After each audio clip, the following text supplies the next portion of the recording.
നിവിൻ പോളിയെ നായകനാക്കി അൽഫോൺസ് പുത്രൻ സംവിധാനം ചെയ്ത ചിത്രമാണ് പ്രേമം. ചിത്രം പുറത്തിറങ്ങി 10 വർഷം പിന്നിടുമ്പോഴും മലർമിസ്സും ജോർജും ഉണ്ടാക്കിയ ഓളം ഇന്നും മലയാളികൾക്കിടയിൽ നിറഞ്ഞു നിൽക്കുന്നുണ്ട്. വർഷങ്ങൾക്കിപ്പുറവും ആ കഥാപാത്രത്തിന് ഒട്ടേറെ ആരാധകരുണ്ട്.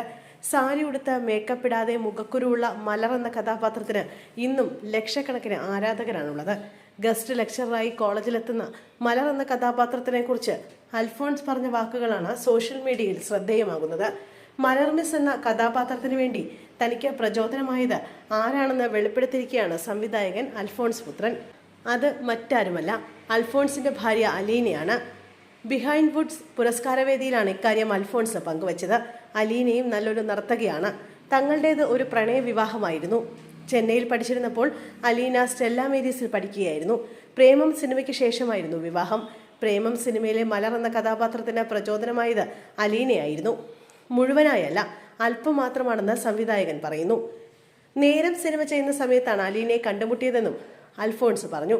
ആ സിനിമയ്ക്ക് ശേഷമാണ് സംസാരിക്കാൻ തുടങ്ങിയതെന്നും പിന്നീട് വീട്ടിൽ പറയുകയായിരുന്നുവെന്നാണ് അൽഫോൺസ് പറയുന്നത്. 2025 ഓഗസ്റ്റിലായിരുന്നു വിവാഹം. ഈദൻ, ഐന എന്നിങ്ങനെ 2 കുട്ടികളുമുണ്ട് ദമ്പതികൾക്ക്.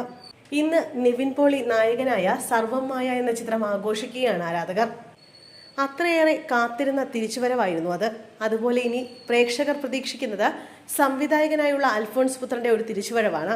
പ്രേമത്തിന് ശേഷം ഗോൾഡ് എന്ന സിനിമ എടുത്ത് ഏറെ വിമർശനം നേടിയെങ്കിലും അതിനെയെല്ലാം അതിജീവിച്ച ശക്തമായ ഒരു തിരിച്ചുവരവ് പുത്രൻ നടത്തുമെന്നാണ് പ്രേക്ഷക പ്രതീക്ഷ.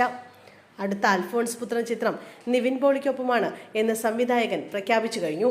ഫെബ്രുവരിയോടെ ആ സിനിമ ആരംഭിക്കും.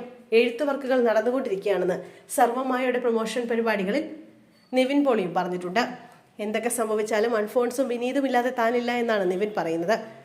അഭിമാനത്തോടെയാണ് ഇരു സംവിധായകരും ഇത് ഏറ്റെടുക്കുന്നത്.